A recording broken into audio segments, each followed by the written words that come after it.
Bueno, muchas Recording gracias in por progress. esta oportunidad, poder apoyarnos con esta ponencia acerca de cómo publicar en una revista de prestigio.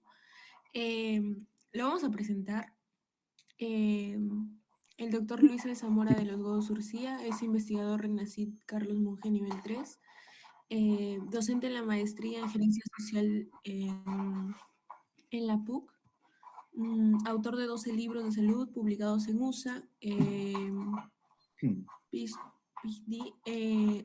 in Public Health en la Universidad de Miami, docente de doctorado de la Universidad Nacional Mayor de San Marcos, docente de la maestría en salud pública con mención en epidemiología de la Universidad Nacional Federico Villarreal, editor asociado de la revista Salud, Sexualidad y Sociedad y docente de medicina humana en las universidades San Juan Bautista y en la Universidad César Vallejo.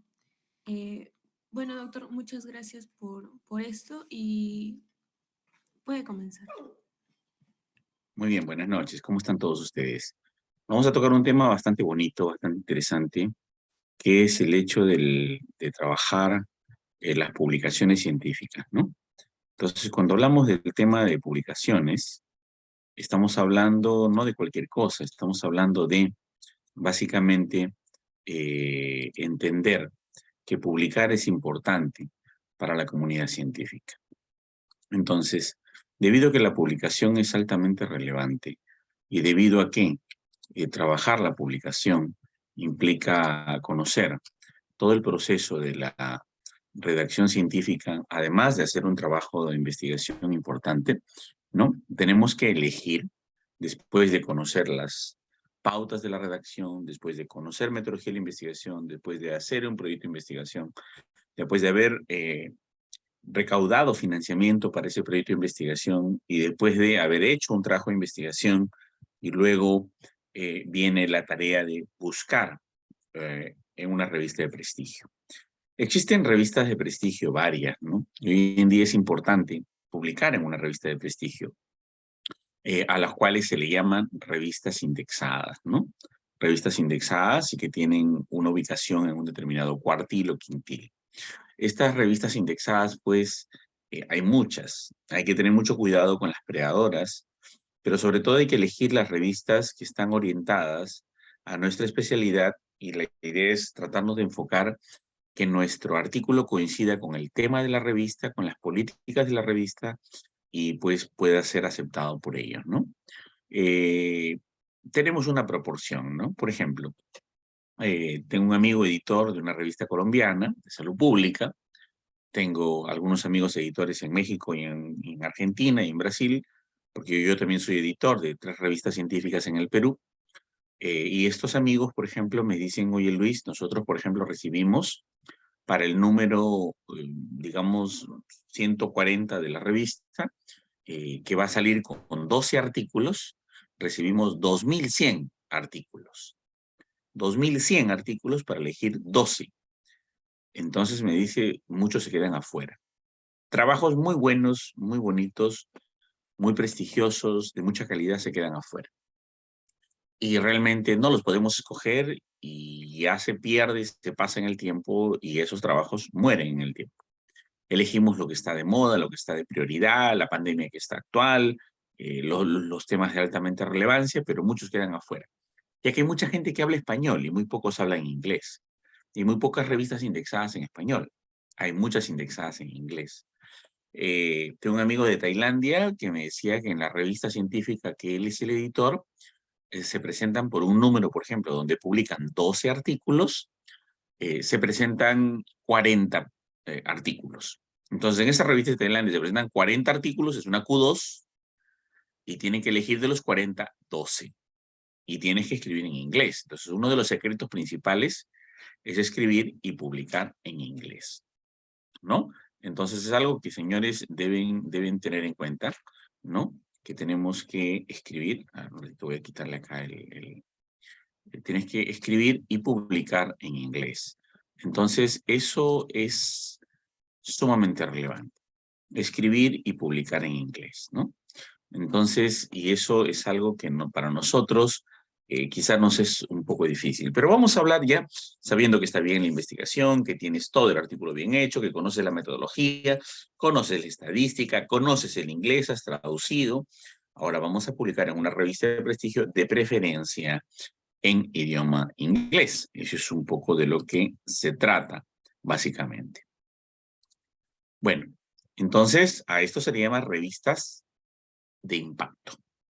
Y las revistas de impacto se miden por dos parámetros muy importantes, que son el Shimago Journal Rank, el SNP, no, tres parámetros, Shimago Journal Rank, el SNP y el IPP. Tanto el Shimago Journal Rank, el SNP y el IPP tienen diferentes valoraciones y apreciaciones en las diferentes revistas, en las diferentes comunidades científicas, ¿no?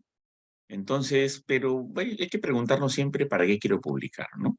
Hay muchos alumnos que están en la fiebre de la publicación y aplaudo por ello, debido a que deben empezar muy jóvenes a publicar, porque van a haber periodos en los cuales no van a publicar. Por ejemplo, en mi trayectoria de publicaciones, yo he estado en la primera categoría, que era simplemente investigador. Luego eras investigador o no investigador reconocido por CONCITEC. Luego fui Regina, y luego se caducó en el tiempo, no publiqué artículos, publiqué libros, dejé de ser Regina, volví a entrar a Regina, ¿no? Luego me calificaron Renacid, luego dejé de ser Renacid, luego volví a calificar Renacid, porque no siempre estás publicando, porque no siempre tienes financiamiento, pero sí estás produciendo, ¿no? Otro material que de repente no les interesa. Por ejemplo, al Concitec no le interesan los libros académicos. Y yo publico muchos libros académicos. Les interesan los libros de investigación. O sea, como que tu tesis la conviertas en un libro y ya, ¿no? Entonces, eso le interesa más al Concitec que, por ejemplo, el libro de, o sea, si tú eres, por ejemplo, Yawest y publicas microbiología, no calificarías en Renacid. Si tú eres, por ejemplo, Goodman y Hillman y ese es tu libro de farmacología, no calificarías en Renacid. No porque no les interesa Renacid el libro académico, cosa muy sorpresiva para el Perú, ya que en el mundo entero los libros académicos son la categoría A1 del nivel de publicación. Pero bueno, son políticas y las políticas son pasajeras. Y hay que preguntarnos para qué publicamos y para qué publicamos un artículo científico, ya sea de revisión o un artículo original, ¿no? Primero, para avanzar en nuestra carrera científica. Se supone que ustedes tienen una carrera científica desde estudiantes y empiezan a producir, ¿no? Mi primer artículo científico, mi primera investigación, yo la hice en el año 1993. Me publicaron en un libro, uno de los primeros libros de la Universidad Cayetano Heredia en 1993. Y ese fue uno de mis primeros artículos científicos publicados con un financiamiento internacional de la Fundación Ford, ¿no? Y con un auspicio del Instituto de Estudios de Población y el Programa de Salud Reproductiva de la Cayetano Heredia. Entonces me publican a mí en ese entonces mi primer trabajo científico, ¿no? Entonces yo empecé mi carrera científica cuando gané ese premio, cuando gané esa convocatoria a los 18 años exactos, ¿no? Entonces ahí empezó mi carrera científica. La mayoría empieza un poco más tarde, empieza después de acabar los estudios, empieza cuando ya se graduaron, en el caso de algunos empezamos antes, ¿no?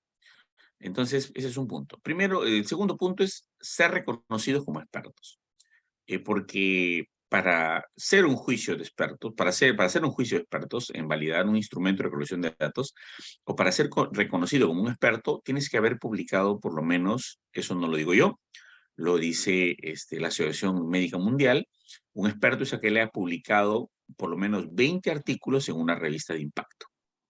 Es un experto. Si una persona no ha publicado por lo menos 20 artículos en una revista de impacto, ya no le voy a llamar indexada, sino de impacto, porque hay revistas que están en Medline, hay revistas que están en ProQuest, que están en Science Direct, que están en diferentes bases de datos, que no necesariamente son Scopus, y Web Science, que son las de moda o las que acepta CONCITEC. Hay muchas bases de datos de mucha calidad, muy buenas, que el anterior reglamento del CONCITEC te permitía para tu calificación. Hoy en día no te lo permite. Se ha monopolizado solamente a Web Science en Scopus. Cuando hay muchas más bases y diría yo de mucha mejor calidad, como Medline, ¿no?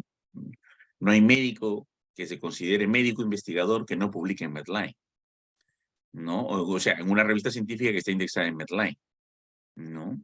Pero sí hay muchos que publican en Scopus y no necesariamente son buenos investigadores. ¿no? Pero los que publican en Medline son A1, porque no cualquier revista se indexa a Medline, que es parte principal de la PubMed. Entonces, para ser reconocido como experto, ¿no? Ser calificado, ser reconocido como experto, y bueno, ya te llaman como par internacional, etcétera, ¿no? Por ejemplo, en el año 2019 me llamaron por primera vez para ser par internacional en una revista de Nature, ¿no? Sobre Reproductive Health on Nature, ¿no?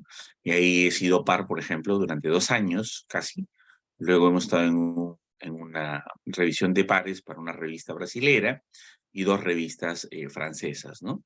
Entonces, ¿te acuerdas del número de tu publicaciones? Tu índice H que sale, pues, en tu Academic Google, ¿no? O tu Google académico, es que te reconocen como experto, ¿no?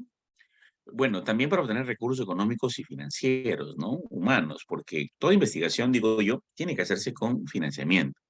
Si una investigación no se hace con financiamiento, pues no te puedes llamar investigador, porque significa que vas a descuidar muchos criterios de calidad. Hay mucha plata para investigar, hay mucho financiamiento por universidades como San Marcos, el Instituto Nacional de Salud, el Ministerio de Salud, la Oficina General de Epidemiología. Hay mucho dinero para investigar, mucho financiamiento, incluso en el eh, Instituto Nacional de Estadística e Informática, con las CENDES, cada 3 años, o incluso cada año, hay una convocatoria de concurso para analizar la base de datos de ENDES, ¿no? En mi caso, yo analicé 2 veces la muerte materna, ¿no? Entonces, hay fondos que van desde 10.000 hasta 150.000 soles. O sea, hay mucho dinero para investigar, pero la gente no está acostumbrada a buscar financiamiento porque duda de sus capacidades y tenemos que empezar por ahí, ¿no? Hay que estudiar también, para estudiar y profundizar más sobre algún tema y aumentar la visibilidad de tus resultados. Esto no lo digo yo, esto es el informe de APEI, ¿no? Sobre publicaciones científicas desde el año 2013, que es básicamente un artículo publicado sobre esta asociación mundial, ¿no? Entonces, vamos a ver qué publicamos, ¿no? Publicamos ponencias. Por ejemplo, ahorita yo estoy haciendo una ponencia en la CEI, que es el Congreso Mundial de Ingenierías, en los cuales hay ingeniería biomédica, y esa ponencia se publica en un artículo científico en Scopus, ¿no? Entonces se publican en ponencias, también en comunicaciones, como las cartas al editor, por ejemplo. Tenemos ya 11 cartas al editor en estos 2 últimos años, y eso es frecuente. Tampoco son consideradas para ser calificado como investigador en el Perú. Bueno, son cosas, decisiones. Los pósters, generalmente las tesis o los proyectos de tesis de los alumnos en las universidades, se publican como póster. Lastimosamente no son indexados, más que solamente ese cielo, ¿no? Muy pocos de estos póster pueden ser calificados para ser indexados en Scopus o Web Science, pero por lo menos empezar. Las monografías, básicamente, también pueden convertirse en artículos de revisión o papers. Los informes de revisión, ¿no? Las patentes de inventos, ¿no? Son otras alternativas, además del artículo científico, que son necesarios para poder publicar. O sea, no solamente hay que publicar un artículo original, podemos publicar muchas más opciones en diferentes revistas científicas, ¿no? Entonces, obviamente, siempre hay que darnos cuenta que hay una cuestión de, hay que ver más allá de unas revistas limitadas, ¿no? La mayoría de las personas, pues, lo que hace es elegir una revista única y dice, yo publico en Nature, y si no publico en Nature o no publico en Science, no publico. Entonces te la vas a pasar esperando toda la vida porque hay muchas más revistas, ¿no?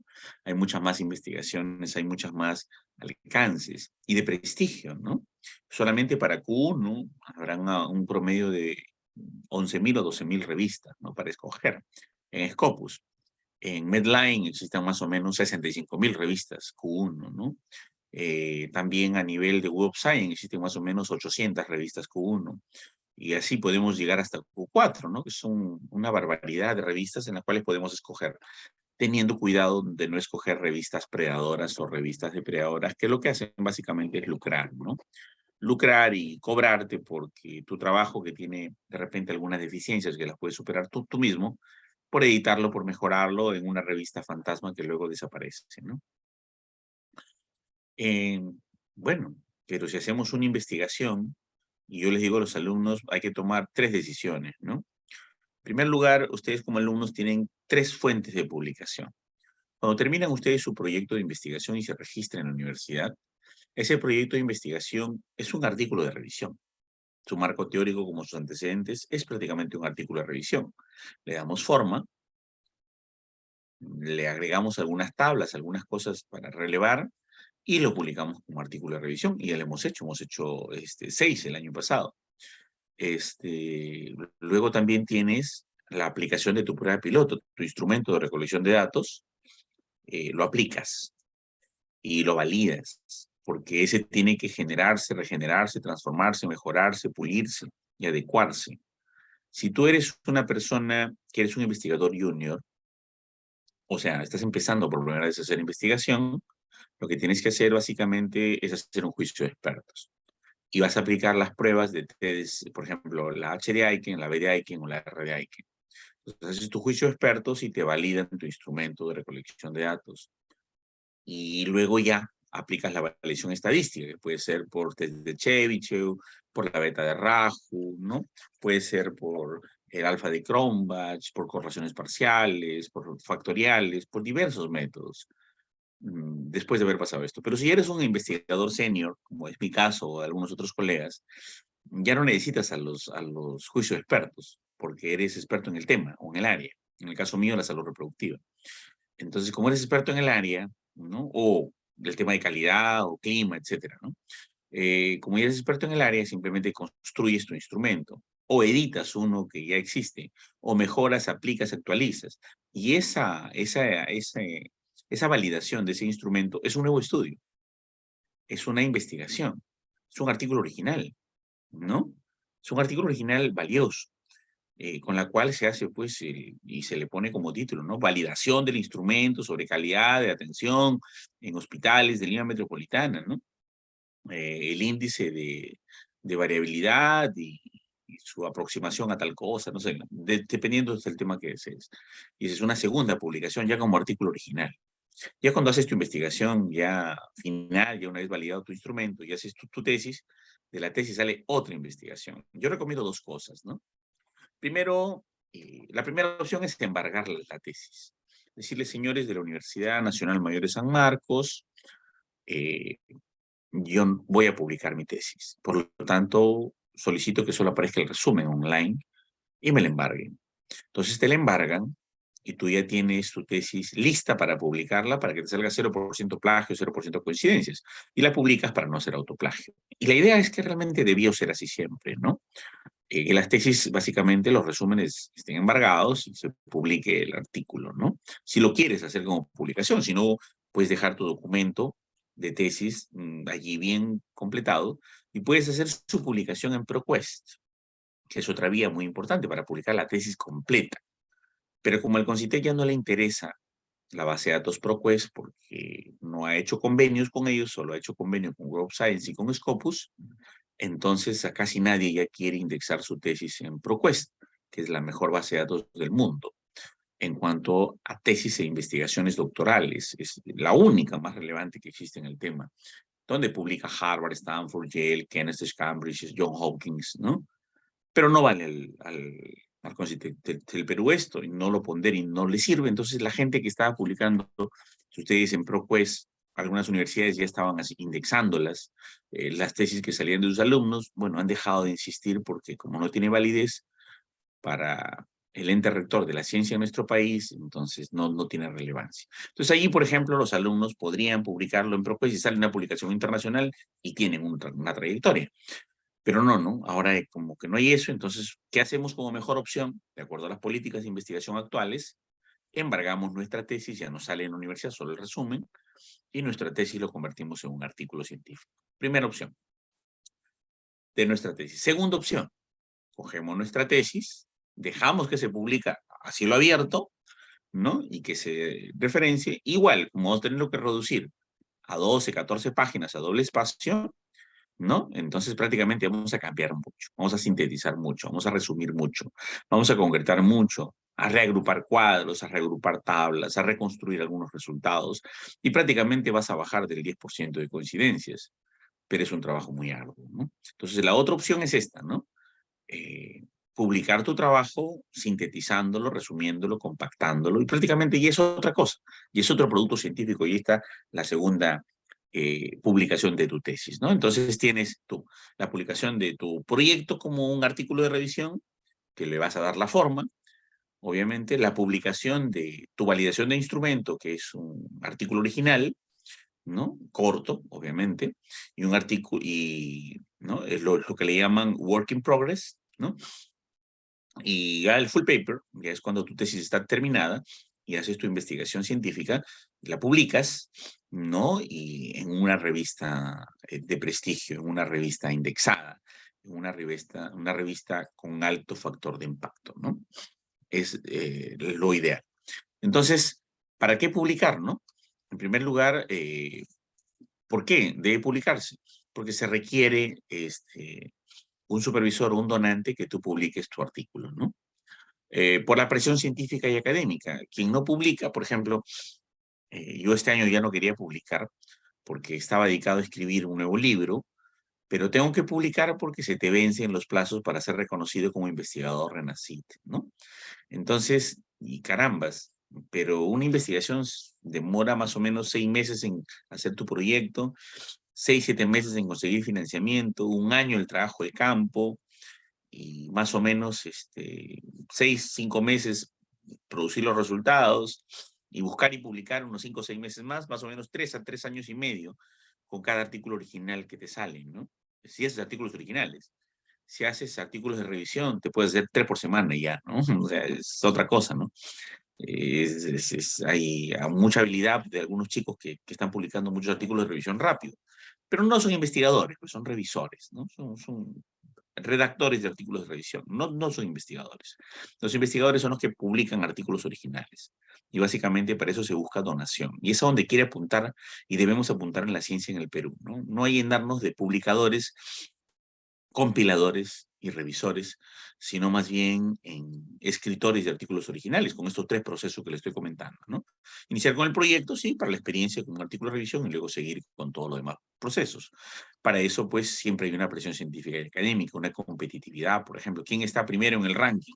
San Marcos, Católica o Cayetano, ¿no? San Marcos, Católica o Cayetano. Entonces, mientras más publiquen, hay más ranking. Entonces hay una competitividad, lo cual es muy sano y muy bueno para incrementar la producción científica, mientras que esto sea leal y sea honesto, obviamente.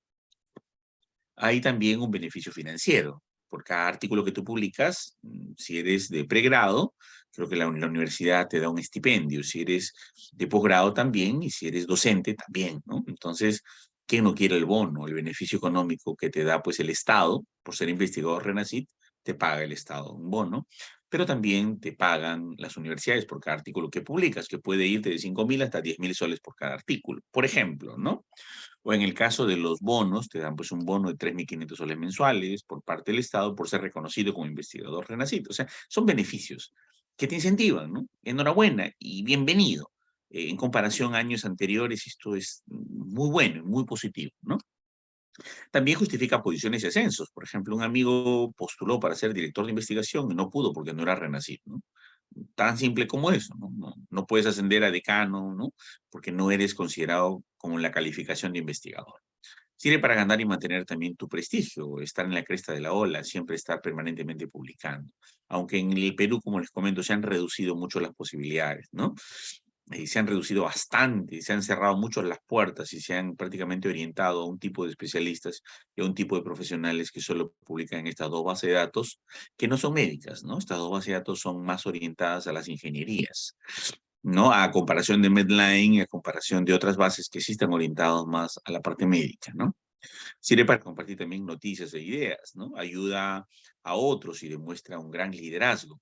Favorece la búsqueda de financiamiento, porque ya eres un hábil, reconocido investigador que no te van a negar el financiamiento. Contribuye al desarrollo y universaliza el conocimiento. Mira, este es el papiro de Evers, ¿no? 1550 años antes de Cristo, una de las primeras publicaciones, ¿no? Decía, tomillo para alivios del dolor, perejil como diurético, ajonjolí para curar el asma, ajo y menta como digestivos, menta para el mal aliento, miel como antibiótico y amapola como anestésico. Una de las primeras publicaciones, mira, que existe en este papiro, ¿no? Y la idea de que todo conocimiento científico siempre debe estar y debe publicarse, debe estar al alcance, ¿no? No podemos quedarnos con la ciencia entrampada y atrapada. Entonces, el docente que no investiga no revisa, no está actualizado. Está condenado a ser obsoleto y por ende sus estudiantes caer en la obsolescencia. Esta es una máxima académica, ¿no? Publica o muere, publica o perece. El profesor no citado por artículos científicos no existe, ¿no? Tu índice H debe ser visibilizado. La investigación más cara es aquella que no se publica. Porque mira, invertiste tanto, hiciste tu tesis, te sacaste el ancho, invertiste todo un trabajo de campo y luego se quedó en las anaqueles de la universidad, ¿no? Adáptate a la revista que te interesa porque ella no se adaptará a ti. Nosotros, mira, la tasa número 1 de rechazos de las publicaciones científicas es que el alumno hace su artículo científico como le enseñaron a hacerlo.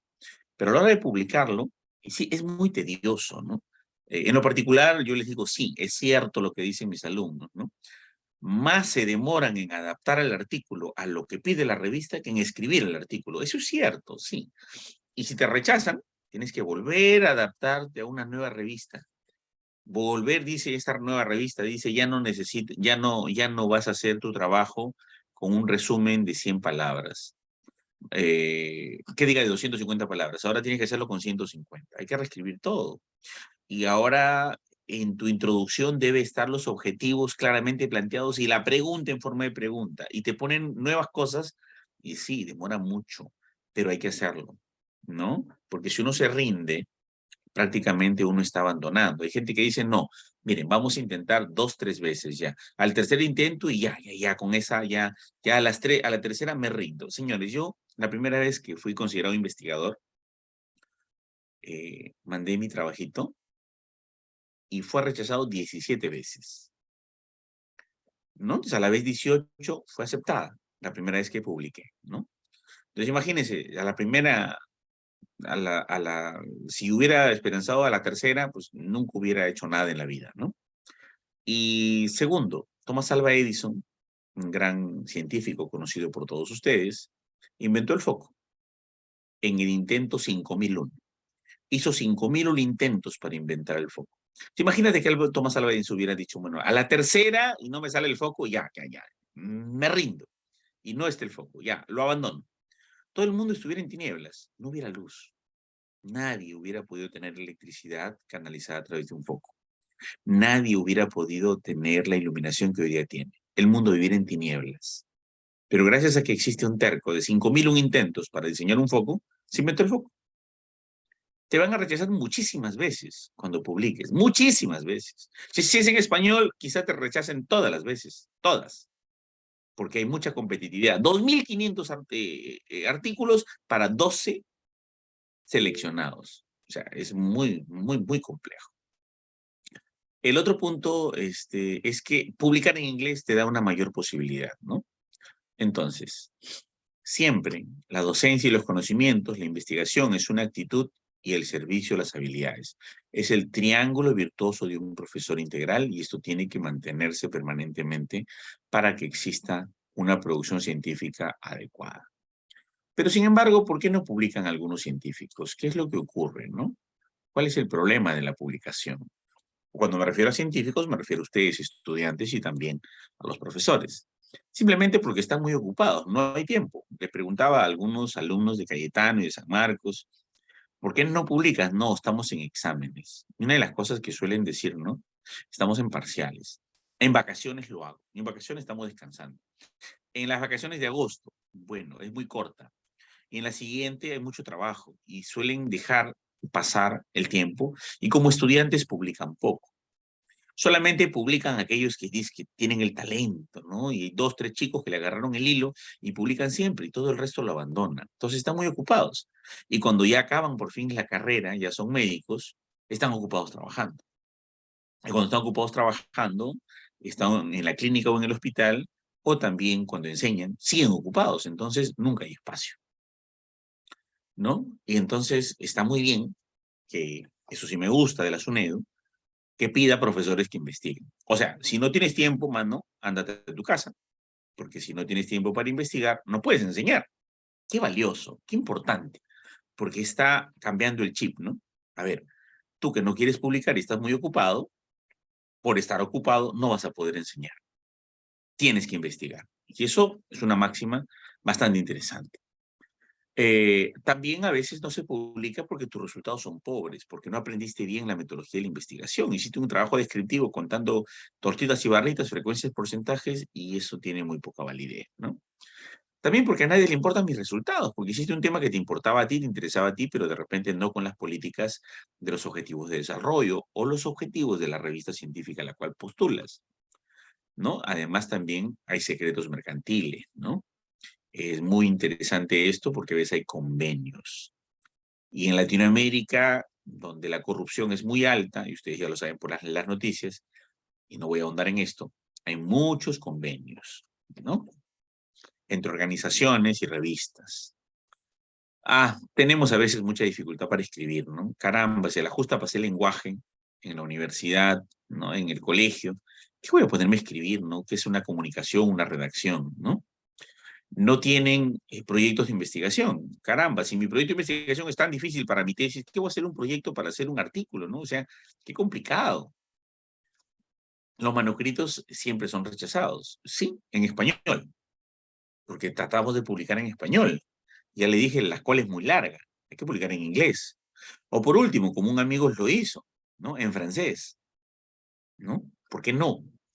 No hay interés por publicar tampoco, porque decimos, oye, ¿y eso en qué me beneficia? Bueno, ahora ya saben que por lo menos hay pagos, hay incentivos económicos, siquiera eso como motivación.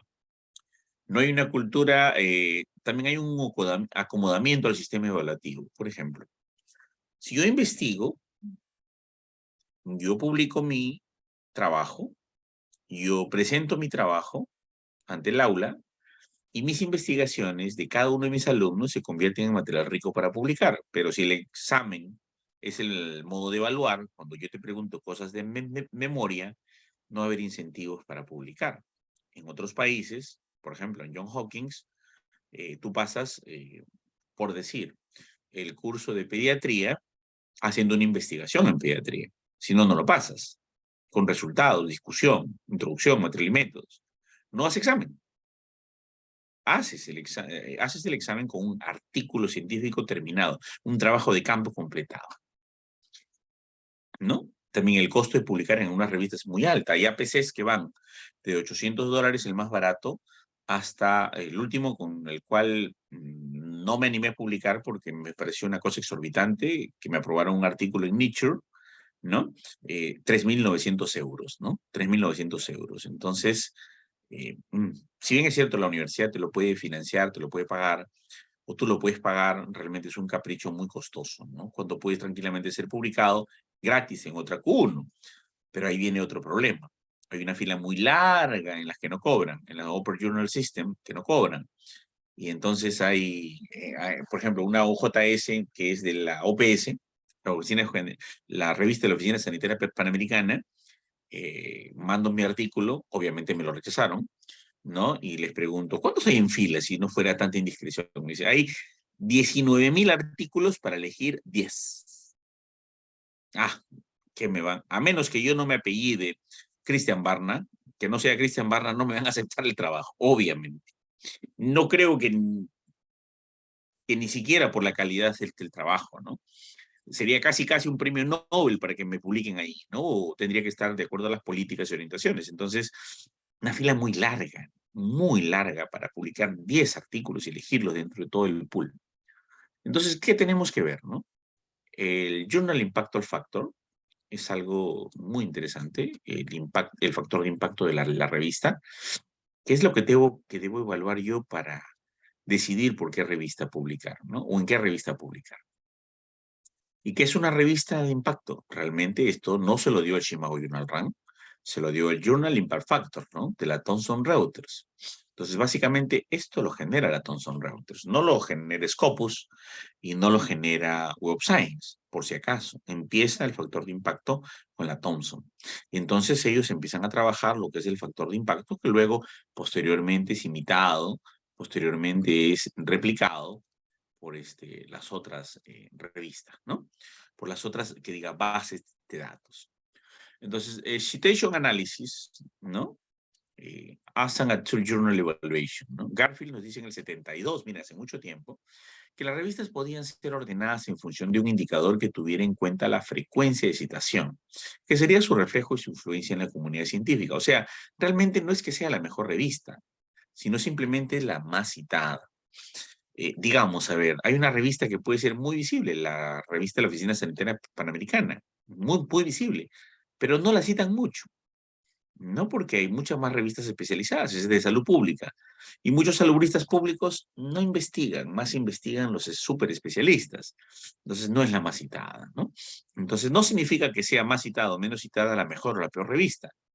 Simplemente significa que la que tiene un buen factor es la que tiene mayor citación, ¿no?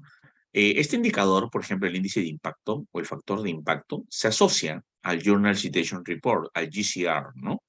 Ideado por Garfield en el Instituto Científico de Información, la famosa ICI, que luego se derivará en lo que ya conocen ustedes históricamente como la WOS o la Web of Science, ¿no?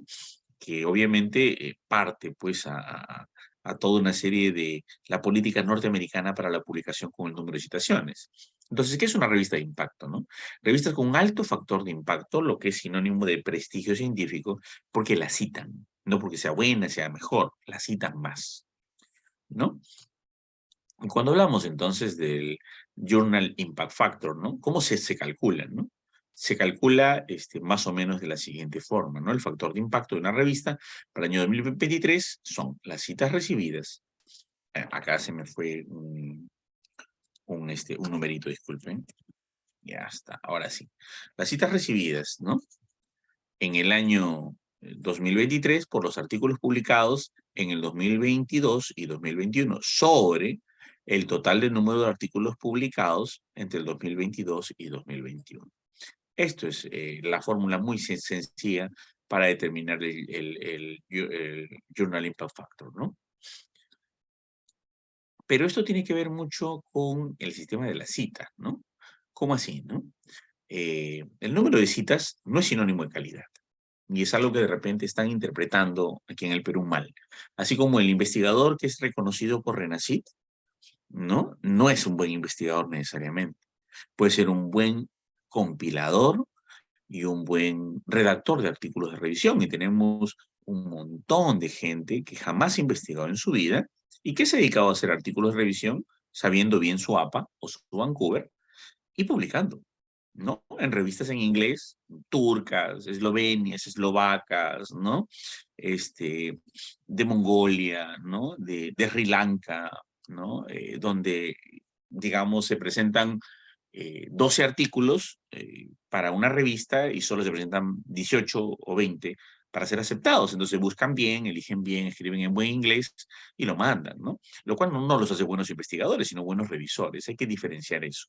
También, el número de citas no es sinónimo de calidad. Una revista puede ser malísima, pero estar bien citada. Y todo el mundo quiere publicar ahí, pero la revista es mala, ¿no? Un mal proceso editorial, un mal sistema de referenciamiento. Entonces hay que buscar el equilibrio. También hay sesgos temáticos, geográficos y lingüísticos que son muy importantes en considerar, ¿no?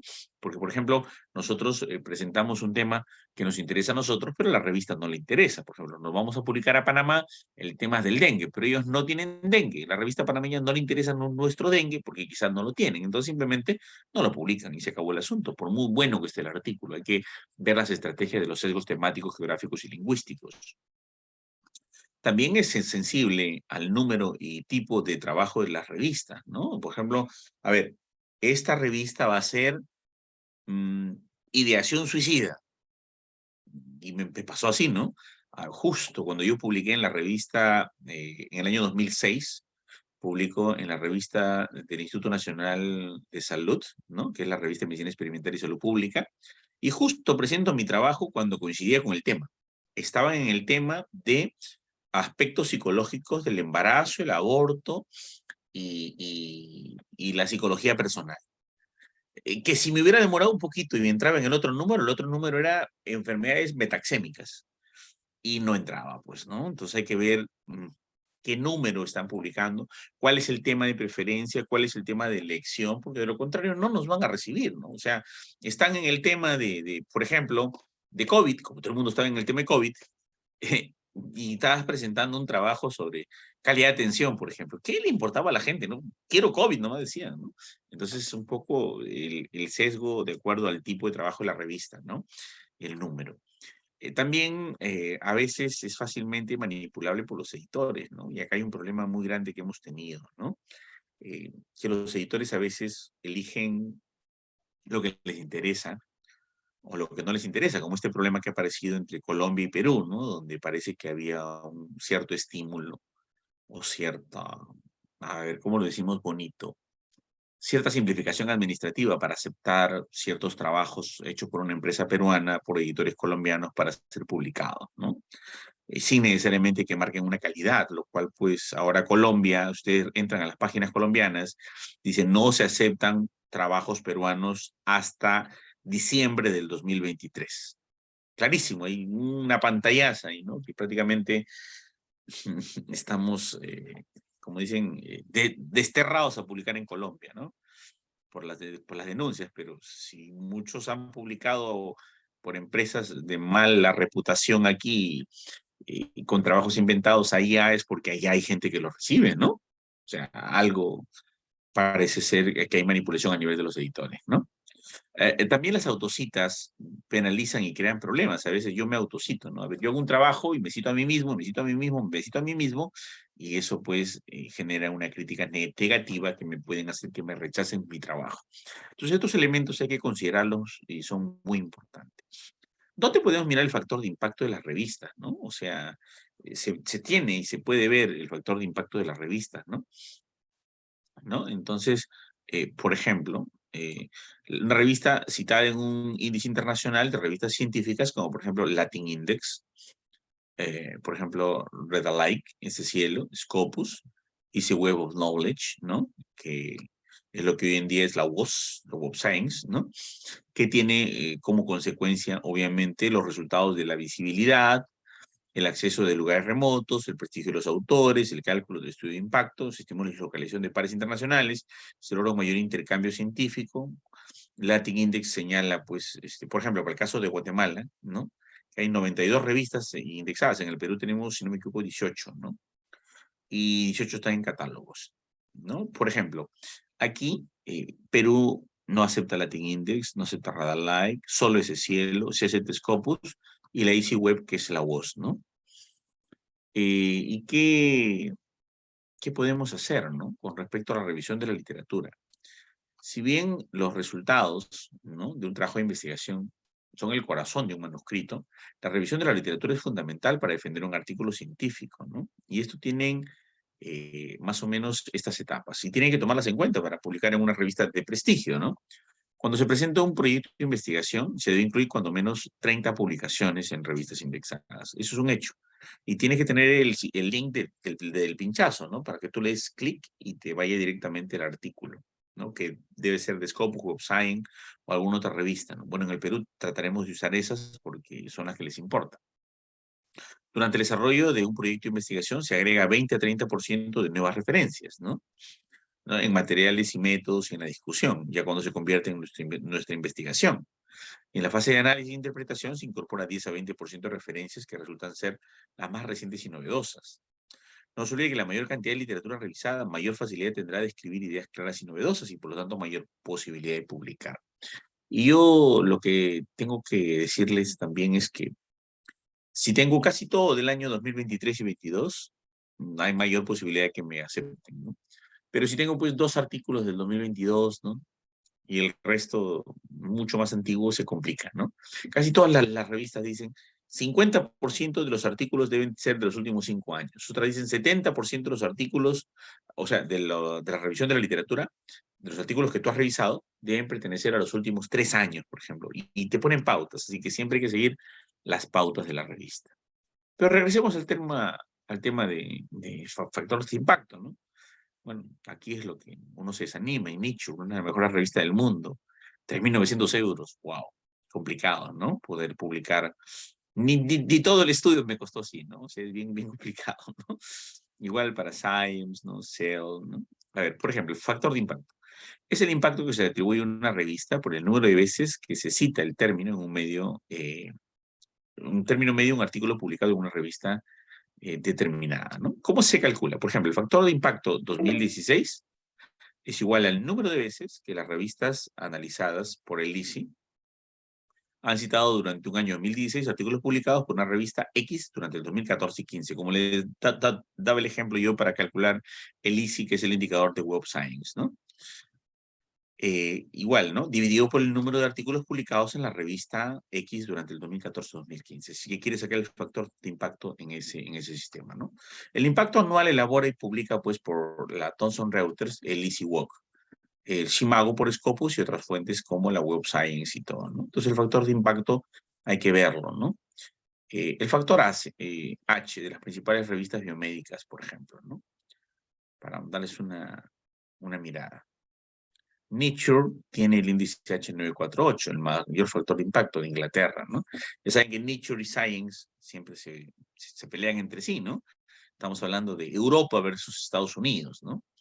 Entonces tenemos Nature, bueno, le va ganando, ¿no? 948 el índice H y Science 915, ¿no? El índice H, que es el índice Hirsch, ¿no? Que es de la citación, New England, ¿no? Journal Medicine, 801, la revista Cell, 616, y estas son las mejores del mundo, ¿no? Lancet, que también es otra inglesa muy interesante, ¿no? 600, ¿no? Como verán ustedes, son las que tienen el monopolio del mundo, ¿no? Tienen el monopolio del mundo. ¿No? Y así van descendiendo, ¿no? Llama, que es muy famoso para ustedes, 549, y así vamos viendo cómo entre Inglaterra y Estados Unidos, ¿no? Están pues dominando el área de la ciencia, ¿no? En veterinaria, sí, los franceses, ¿no? Están trabajando mucho también, pero como verán, pues, ¿no? Los mejores índices H del mundo son Estados Unidos e Inglaterra. Entonces, pero duele publicar y pagar 3.900 euros para estar ahí, ¿no? En Latinoamérica, por ejemplo, para ver el índice Shimago acá, ¿no? ¿No? Tenemos Brasil, ¿no? Está con una de sus revistas, Brass Medical Biological Resilience, ¿no? Con 70, ¿no? Y así tenemos otras, ¿no? Brasil, Brasil, Brasil, Brasil. Por acá aparece, pues, Chile, ¿no? Más o menos en el 41, ¿no? Por acá México, ¿no? Argentina, Chile, ¿no? Por acá Colombia, ¿no? Con la revista latinoamericana de psicología, un buen puntaje. 14 es un puntaje enorme, ¿no? Guyana, ¿no? Chile también. Y no ves a Perú, ¿no? No ves a Perú definitivamente, porque estamos hablando de los mejores puestos en Chicago, ¿no? Entonces, hay que elegir siempre, pues, un puntaje alto. Yo les recomiendo que, en definición, toda revista de prestigio es aquella revista que esté indexada, punto. Pero no busquen aquella que tenga 0 puntos, ¿ya? Porque puede ser una revista predadora. En Scopus o en Web Science. Elijan por lo menos la que tenga 1.5 para arriba. O sea, miren, ¿de qué les estoy hablando? Ya tienen 5, ¿no? 5, 5, 5, ¿no? En Perú tenemos 0,02, ¿no? Una cosa así, ¿no? 0,3, 0,01, ¿no? Entonces estoy hablando de que elijan una revista que por lo menos tenga 1, 1.5, ¿no? Que esté por lo menos por abajito de acá, ¿no? Acá va a ser un poco complicado que te publiquen la de 70, 66, pero sí, se puede intentar. Si el trabajo es bueno, ¿por qué no? ¿No? ¿Por qué no? Pero yo pienso para que recuperen un poco autoestima, y no intenten 41 veces y sean rechazados y piensan que no saben escribir, que no nacieron para la ciencia, intenten con unas revistas con 1.5, un punto, máximo 2 para empezar, tanto en Latinoamérica como en inglés, ¿no? Para empezar a entrenarse en las publicaciones. Igual, son de prestigio porque son de factor de impacto no tan alto, pero pertenecen a una base de texto indexada, ¿no? Las que tienen rayita, rayita o cero, tenemos pues la duda y la dificultad. Oye, ¿será predadora? ¿Será una revista bamba? Y eso siempre nos entra la duda, ¿no? ¿Y qué es el índice H, no? Es un sistema para medir la calidad profesional de un científico. Ahorita voy a mostrarles mi índice H, ¿no? Para que vean un poco cómo se calcula, ¿no? De un científico de acuerdo a la cantidad de citas que reciben sus artículos. La H proviene de su inventor, Jorge Hirsch, físico de la Universidad de California, de la UCLA, ¿no? una de las mejores universidades, una de las 10 mejores universidades del mundo hoy en día, ¿no? Los más conocidos son Google Scholar Citation y Scopus, ¿no? Google Scholar Citation puede ser un perfil público, que es de acceso libre, que aumenta la visibilidad internacional y es fácil crear y mantener actualizado cuando pueden haber varios nombres similares. Es más laxa, ¿no? Y es obviamente gris. Y luego tenemos Scopus, una base de datos pagada, que solo acepta y revisa con índice de impacto, y es el índice requerido de los círculos internacionales para la investigación y la empleabilidad. Es muy importante porque incluso en el Perú está trabajando este tema de empleabilidad, ¿no? Por ejemplo, acá tenemos el índice H institucional, tenemos diferentes instituciones, ¿no? De Latinoamérica, con sus documentos y sus respectivas índice H por autores, ¿no? Acá, por ejemplo, tengo mi índice H. A ver, lo acabo de capturar hace un rato, ni lo he mirado, ¿no? Entonces, este índice H mío tengo, por ejemplo, índice H 12, bajito, ¿no? El índice I, ¿no? 15. Citas totales, 689. Del 2018 hasta el momento, 436. Índice H del 2018 hasta el momento, 9. Y mi índice I10, ¿no? Del 2018 hasta la actualidad, 8 puntos, ¿no? Y es más o menos como he ido produciendo. Miren, acá aumenté mi producción científica, y aquí bajé, luego volví a subir, y así funciona el ser humano, ¿no? Sinusoidalmente, ¿no? Sinusoidalmente, ¿no? Acá bajé otra vez, ya el 24 vuelvo a subir, ¿no? Porque hay libros en proyecto que estoy haciendo, y los libros no convienen publicarse porque no te citan tanto, ¿no? Como producción científica, ¿no? Bueno, seleccionemos una revista entonces, ¿no? El proceso de selección de la revista va planificando durante todo el tiempo de desarrollo de la investigación. Hay que ir pensando en qué revista ir, ¿no? Si desconoce qué revista podría estar interesada, siempre hay que hacer una revisión a través del sistema SCOPE, ¿no? Cada revista, pues, puede ser diversa y dispersa, puede rechazarnos, pero al fin y al cabo vamos a encontrar la adecuada, ¿no? Siempre no se debe mandar un artículo a varias revistas a la vez. Una vez lo mandas a una revista, te rechaza. Una vez que te rechaza, recién empieza otra, recién empieza otra, porque cabe la posibilidad que te acepten, no que te acepten, que las dos pertenezcan al OJS. En el Open Journal Systems es una sola base de datos. Entonces aparece como duplicado de envío y te sancionan éticamente, ¿no? Te sancionan por 5 años, por 3 años, porque estás rompiendo la principal norma científica de las revistas, ¿no? Que no se pueden enviar un artículo a dos revistas en simultáneo, porque se le cede los derechos de autor a la revista. Entonces muchos alumnos ni empiezan a investigar y ya murieron científicamente porque los sancionan 5 años para nunca más poder publicar en OJS, ¿no? En Open Journal System. Hay que tener mucho cuidado, hay que tener la paciencia, recibir la mala noticia y luego continuar, recibir una buena noticia, felicitarse y continuar, ¿no? Haga una revisión de varios números de la revista escogida y obtenga un par de artículos recientes para que le sirvan de guía. No solamente hay que leer la estructura, ¿no? Sino hay que ver cómo ha escrito el otro, un poco para ver qué fue lo que fue aceptado, ¿no? Revise curiosamente las instrucciones de los autores. Esto es muy importante, ver si cumplimos con las expectativas de la revista, ¿no? Al escoger esta revista se convierte en un escritor para esa revista y solo vale para esa revista y nada más que para esa revista. Para otras revistas no sirve tu artículo, no sirve de la forma como lo has diseñado, ¿no? Bueno, acá hay unos otros ejemplos de OJS. ¿Qué debe tener, no? La Easy Web of Knowledge, ¿no? De Journal Citation Report de Thomson Reuters es un sistema que te va a permitir valorar tu nivel de investigación. También la Easy, ¿no? Que diga el índice GCR, ¿no? La Journal Citation Report, y también la Shimago Journal Rank, que le pertenece a Scopus, ¿no? Acá tenemos la Easy Web of Knowledge, ¿no? Donde tenemos la calificación por cada una de las revistas, ¿no? Por su indicador Journal Citation Report, estamos evaluando la revista Science, ¿no? Y vamos viendo sus variantes. Y vamos a ver sus puntajes, su cantidad de influencias, su número de publicaciones, y elegimos. Para Scopus, el Shimago Journal Rank, ¿no? Que básicamente te ubica y te ranquean a las universidades de acuerdo a esto. Hay universidades que se pueden medir por Journal Citation Report, hay otras que se miden por Shimago Journal Rank, y pues en unas están primeros, otras son después, porque son evaluadores diferentes, ¿no? Acá tenemos, por ejemplo, Vamos a ver Journal Ranking, ¿no? Elijo el año 2015, 2018, 2020, cualquier año, y elijo el Chimago Journal Rank para ver dónde está y qué posición tiene la revista, ¿no?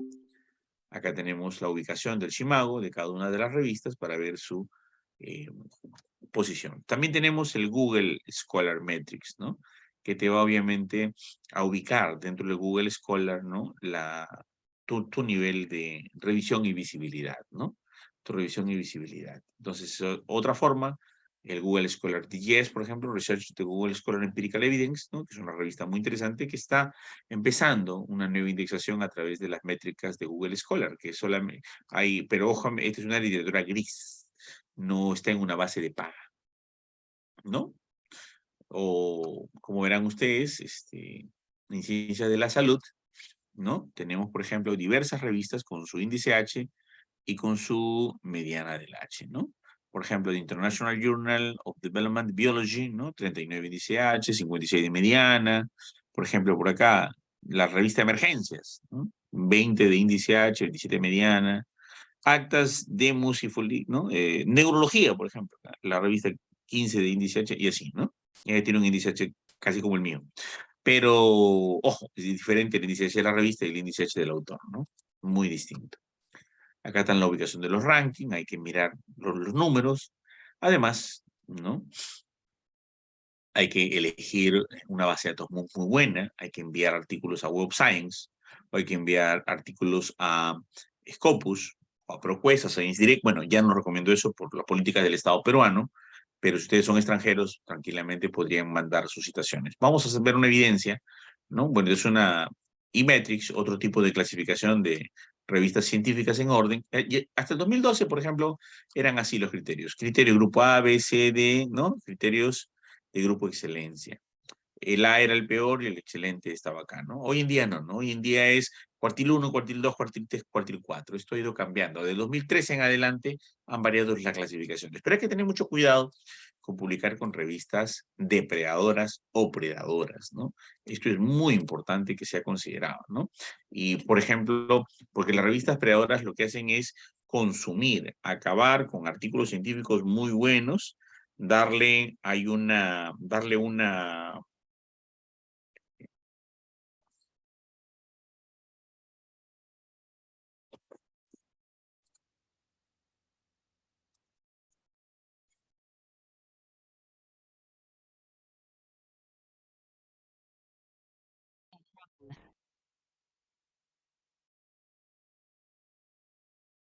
y ahora sí. Ok, chicos, entonces vamos a continuar. Se me escucha, ¿verdad? Voy a compartir la pantalla. Ok. Ok, hay que apagar los audios, por favor. ¿Aló? Te puse medias ahí al costadito, amor. Ponte medias porque todo entra por los pies. Buenas. Apaguen su audio, por favor.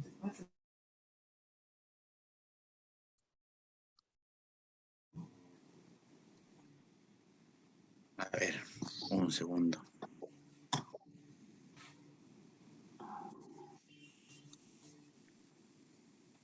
¿Quieres que te traiga un batecito? Enma Pérez, por favor, apague su... Enma Pérez.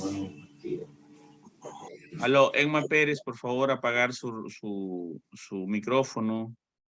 Hasta que se filtra. Juan Puel Palacios también, Pedro Miguel Salazar. Por favor, apagar sus micrófonos. Okay. Gracias, perfecto. Apaguen su micrófono otra vez y continuamos. Muy bien, gracias. Entonces vamos a hablar de las revistas de preahora, ¿no? Habíamos dicho que hasta el año 2012 la clasificación era A, B, C, D, E y Grupo de Excelencia y ahora es cuartil 1, 2, 3, 4, ¿no? El cuartil 1 es el mejor. Las revistas y editores depredadores, acá esto ya lo han vivido ustedes recientemente con el escándalo que ha habido en el Perú entre César Hildebrand y estas organizaciones peruanas y colombianas que se han encargado de publicar artículos de alumnos o de profesores o de gente que se ha vuelto investigadora actualmente gracias a estas mafias, ¿no? Y esto es lo que debemos evitar, ¿no? Hay criterios para determinar si hay digamos, comités éticos para determinar quién es un depredador en el área de las revistas científicas, ¿no? Por ejemplo, acá vamos a establecer algunos criterios para definir si una revista es depredadora, ¿no? Por ejemplo, el dueño de la editorial se identifica como editor de todos y cada una, de todos y cada una de la revista publicada por la organización. O sea, hay un editor para todo, de ingeniería, de medicina, de enfermería, y tiene muchas revistas, ¿no? El dueño editorial es el dueño de todo. La revista no identifica claramente un consejo editorial, ¿no? O un consejo de redacción, no ponen nombres, ¿no? Y te ofrece, te llegan esos correos a tu correo electrónico donde te ofrecen, pues, publicar tu trabajo. Es más, te dicen que han visto tu trabajo en la internet, en la red, y que por lo tanto quieren publicarlo, ¿no? Y dicen, lo vamos a publicar en nuestra revista, pero lo vamos a cambiar un poquito, lo vamos a parafrasear, pero usted nos paga, ¿no? Y le va a costar $5.000. Entonces, te atrapa, la gente publica, sale su artículo bonito y luego se da cuenta que es una revista predadora porque está un año en Scopus y luego desaparece, 2 años a veces en Web Science y desaparece y cambia de nombre y migran y son volátiles, ¿no? Y cumple con los criterios, se indexan, ¿eh? Se indexan, están indexadas. Digamos que más o menos 5% de todas las revistas de Scopus y 5% de todas las revistas de Web Science son depredadoras. Y hay que saber identificarlas porque cumplen con todos los requisitos, se indexan y ya, ¿no? Hay que nosotros somos los que pagamos las consecuencias. No se proporciona información académica o afiliación institucional del editor o del miembro del comité editorial. No dicen de qué universidad son para poder comprobar ello, ¿no? 2 o más revistas tienen los mismos miembros de comité editorial. Tú cotejas 2 revistas de su misma organización y tienen el mismo comité editorial, ¿no? Hay un bajo número de miembros del comité editorial, 2 o 3 miembros solamente, no son 10, 12, 8, 9, a veces cuando son revistas de más prestigio como Nature o Science, ¿no? Incluyen, pues, sin su seguimiento a expertos, ¿no? Y los eximen de que cualquier contribución a la revista a cambio del uso de sus nombres o fotografías, ¿no? Entonces, obviamente, es todo un mercantilismo. Poco o nada diversidad geográfica entre un comité editorial que incluyen miembros que no han publicado nunca, ¿no? Miembros de comité editorial que no tienen trayectoria científica, que no tienen índice H, que no tienen visibilidad en Google Scholar, nada, ¿no? Pueden ser, pues, no sé, pues, el jardinero de la casa y el chofer de una persona y son los del comité editorial y los ponen así y se acabó, ¿no? O de repente nombres fantasmas. Demuestra una falta de transparencia en las operaciones de la publicación porque te dice que lo van a publicar rápidamente, de inmediato. En 2 semanas sale, te dice, ¿no? No tiene políticas prácticas para la preservación digital, lo que significa que si es el diario, que si esa revista, si esas las operaciones, todo el contenido se va de internet, ¿no? Todo el contenido desaparece. No hay una garantía de una base de datos, de un manejo de datos. Proporciona información insuficiente u oculta información sobre el autor, ¿no? Sobre los autores honorarios o principales, ¿no? Ofreciendo siempre publicarte un artículo, ¿no? De un autor y después enviando una sorpresa, una factura después, ¿no? Te dice, oye, su trabajo está bonito, me parece interesante, mire, aquí está, visualícelo, pague usted. Y si no pagas, te lo sacan, ¿no? Entonces la gente ya lo ve bonito, está en Scopus, está muy bien, la revista se aperturó en el 2022, la ves en el 2023, pagas tus $5.000, te volviste investigador, renaciste en el Perú, porque está vigente, ¿no? Por más que sea depredadora, en el año 2024 se eliminó la revista, perdiste tu plata, y bueno, te sirve por lo menos 2 añitos, ¿no? Y luego ya de ahí desapareces del mapa también. Muchos de los que hacen esto nunca han sido investigadores y nunca serán investigadores, ¿no? Aunque el cálculo que hace ahorita en esta denuncia judicial de esta colaboración entre una empresa peruana y revistas colombianas es que aproximadamente 7 u 8 de cada 10 Renacid son inventados a través de esta estructura de revistas predadoras, falsificación, fraude, ¿no? Y pagos indebidos, ¿no? 8 de cada 10, 8 de cada 10, es bastante. ¿no? Entonces, lo cual quiere decir que la gente paga nomás, ¿no? Con tal de conseguir un logro, pero esto nos atrasa en la ciencia, nos malogra. Entonces, la pregunta es, ¿cuánto de la producción científica que hemos tenido en el año 2021, 2022 realmente vale? ¿No? Y si le quitamos todos los que han publicado en revistas predadoras y todo esto, nos desinflamos, ¿no? Y que supuestamente el Perú ha avanzado mucho en investigación en esos días, en esos años de la pandemia, pero también ha avanzado mucho en fraude y en corrupción de la investigación, lo cual pues deja mucho que desear. No permite tampoco que los motores de búsqueda puedan rastrear el contenido de la publicación, ¿no? Y por lo tanto no se coloca en índice H o en índice I10. El nombre de la revista es incongruente con la emisión de la revista, ¿no? Muchas veces ni siquiera están bien hechas, ¿no? Se muestra una información de contacto insuficiente, se incluye información sobre la ubicación sede, o transgiversa la ubicación de la sede. Por ejemplo, dice California, Baja California, State Street 1839, Australia. Entonces, gente que dice, oye, existirá, pues, ¿no? No, pero es una dirección americana, ¿no? Las revistas combinan a veces dos o más campos que normalmente son tratados de manera conjunta. Por ejemplo, International Journal of Business, Humanities and Technology, ¿no? Humanidades y tecnología. Entonces, y dos idiomas, ¿no? International Journal of Business, Humanidades y Tecnología. Terrible. ¿Quién no se va a dar cuenta que eso es predador, no? También la información de los sitios web no es clara, ¿no? Incluyen enlaces que no funcionan o correos electrónicos de Gmail o Yahoo, cualquier proveedor distinto al institucional, ¿no? No UCLA, Universidad de California, no Harvard.com, ¿no? O, por ejemplo, Hopkins.com, no aparece nada de esas cosas, ¿no? Además, se identifican faltas de ortografía, graves errores gramaticales, y te lo publican sin revisar, sin mirar, sin nada, ¿no? El editor se involucra en el uso excesivo de spam de tu correo electrónico, ¿no? Te para apareciendo en el correo electrónico por todo lado el spam. Para solicitarte manuscritos y membresías para conformar el comité editorial. Y te dice, publique usted con nosotros y usted conforma nuestro comité editorial, ¿no? De repente te cae un juicio también ahí por la famosa ley SOPAN norteamericana, ¿no? No exponen información sobre políticas de acceso abierto, retractaciones, correcciones o aclaraciones. No se muestra información International Standard Serial Number, DOI, que es el Digital Object Identifier, ¿no? Hay una excesiva publicidad en el sitio de tal manera que interfiere con la navegación del sitio o acceder a un contenido publicado. El editor muestra de declaraciones prominentes y prometen una inusual rapidez de la publicación en la revisión por pares, lo cual hace dudar del proceso de evaluación, ¿no? Porque te ofrecen una semana, ¿no? Yo conozco un poco este caso porque hay algunos colegas que han publicado en estas revistas colombianas tramitadas por una empresa falsificadora peruana, inventora de artículos, y en una semana lo publicaron, ¿no? Y en 2 meses de nunca haber sido nada, y en un mes y medio se convirtieron en investigadores renacidos reconocidos por el CONCITEC, y en una semana su artículo fue aceptado y publicado, ¿no? ¡Wow! Interesante. El editor muestra declaraciones prominentes que prometen una inusual rapidez, ¿no? El editor tiene un servicio opcional basado en honorarios, vía rápida y vía acelerada, revisión por pares, lo cual pues te acelera con un costo, ¿no? Hay poco o nada de diversidad geográfica entre los autores de los artículos, ¿no?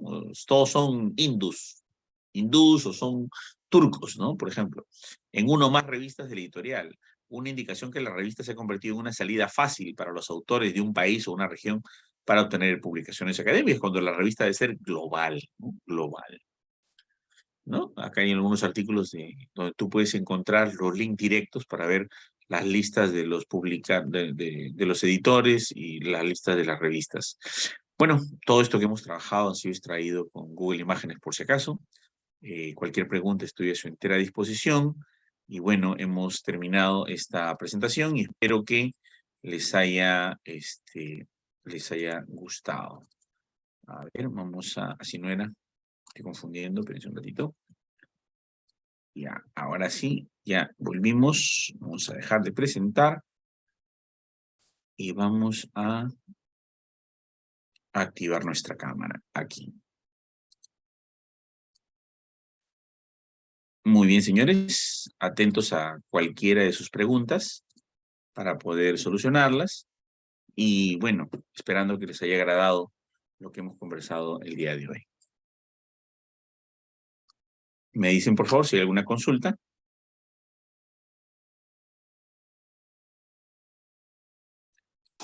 Doctor, Sí, una pregunta, doctor. dígame, doctor Puel. Aquí, por ejemplo, en San Marcos tenemos una revista que se llama El Tercer Milenio, pero estamos tratando de indexarla, pero un poco que se demora, ¿no? No sé si ya lo habrán logrado indexar, pero no sé, como dice usted, a qué revista nos vamos a indexar, a Scopus, a Latindex ¿A o a qué otras base de revistas, ¿no? datos? Sí, es muy, Exacto. es muy complejo, ¿no? El proceso de indexación, porque primero hay una escala. Primero tenemos que cumplir los requisitos y nos tenemos que presentar al Latin Index, ¿no? Latin Index es la primera barrera. Bueno, he indexado varias revistas, he pertenecido al comité editorial de varias revistas, soy director y editor de varias revistas. Una de estas revistas que he editado es la revista peruana de posgrado de la Vía Real, y la revista Obstetricia y Enfermería de la Universidad San Martín de Porres, y también otra revista que fui editor asociado, que es la revista Salud, Sexualidad y Sociedad.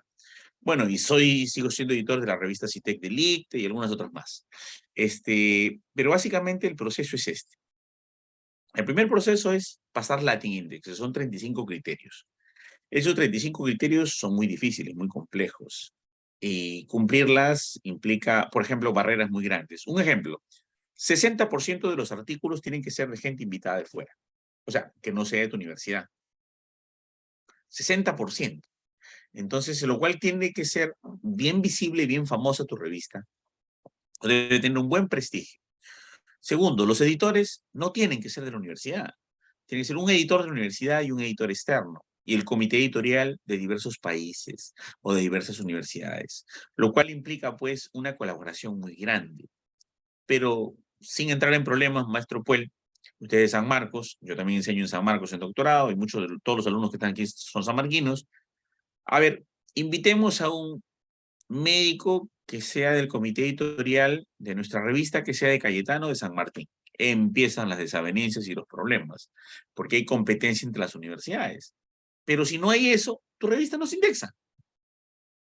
¿Entienden? Entonces ustedes de San Marcos tienen que invitar a gente católica, tienen que invitar a gente de Cayetano, tienen que invitar a gente de San Martín, tienen que invitar a gente de Ecuador, a gente de Chile, a gente de Colombia, porque si no cumplen con ese criterio de diversidad del comité editorial, tu revista no se va a indexar. Entonces, y aquí va un poquito la lógica de dejar el conflicto entre las universidades y crecer todos juntos. Y crece quien más publica. Crece quien más investigación hace. No se crece por rencillas, por oposiciones, por competencia, ¿no? Sino por apoyo, solidaridad y producción. Entonces, el problema de las revistas peruanas es que no cumplen con el criterio de la diversidad del comité editorial. Entonces yo le digo, pues hagan algo práctico, alíense. Bueno, las revistas de Católica tienen que aliarse con los editores del consorcio. Las revistas de San Marcos, bueno, con quien se llevan por lo menos bien, si no quieren llevarse con Cayetano o con otros, ¿no? Alíense con San Agustín de Arequipa, con San Antabad del Cusco, con la Universidad Nacional de Tetumbes, y hagan, no, pero somos San Marcos, ¿cómo voy a llamar a los de Tumbes? Ellos no tienen licenciamiento como nosotros, y empieza el problema otra vez, ¿no? Entonces, maestro, el problema es ese, es administrativo, es de personas, es de relaciones. Cumplí con los 35 criterios, ustedes contratan un buen editor, y eso está indexado mañana. Doctor, y Mañana, las personas, sí, doctor, y las pero personas el que problema es conforman, de personas. ya, Ese es el problema. la pregunta es, si las personas que van a formar el comité editorial de esta revista, esas personas tienen que ser investigadores de esas universidades y su revista debe estar indexada también. Deben ser investigadores reconocidos, por lo menos, ¿no? O ser Renacit o haber sido Renacit, ¿no? O sea, como dice, tienes que demostrar haber sido algo, ¿no? Y eso es muy importante. O por lo menos tener una ardua producción científica, aunque no seas calificado como Renacit, porque hoy en día es bien difícil calificar porque no te aceptan todas tus publicaciones, ¿no? Los biólogos están molestos, ¿no? Porque los biólogos publican en PubMed, en GenBank, y eso no sirve pues, para Scopus, ¿no? Entonces, caramba, ¿cómo vamos a indexar? Si a nosotros, bueno, por último, un amigo mío, de Cayetano, un biólogo, una eminencia en la biología, me dice, mira Luchito, a mí no me interesa ser considerado como investigador renacido. Yo publico en PubMed toda mi vida, seguiré publicando en PubMed toda mi vida y yo no me voy a vender a las bases de datos comerciales. Así que en algún momento cambiarán las normas, porque yo no soy investigador renacido, me dice, y publico 3 o 4 artículos por año y tengo más de 2 a 3 millones de dólares de financiamiento, laboratorio nivel 4. Y mis artículos se publican en las mejores revistas del mundo. Pero no soy renacido. Un poco para que tengas una idea cómo va el asunto de lo que es personas, políticas y decisiones, ¿no? Entonces, bien, gracias, doctor Puel, por sus preguntas. Si habría alguna otra pregunta más, si no, ya damos para paso a los otros procedimientos administrativos que ameriten. Gracias a usted, doctor. Gracias.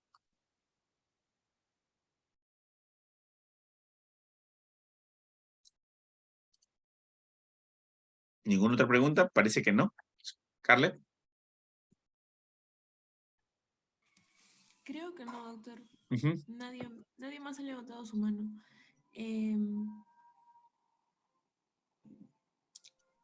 Sí, no, nadie más. Entonces, muchas gracias, doctor. Muchas gracias, de verdad. Ha sido una excelente ponencia. Nos ha brindado mucha información. Muchas gracias también a todos los asistentes por su tiempo. A usted también por su tiempo, doctor.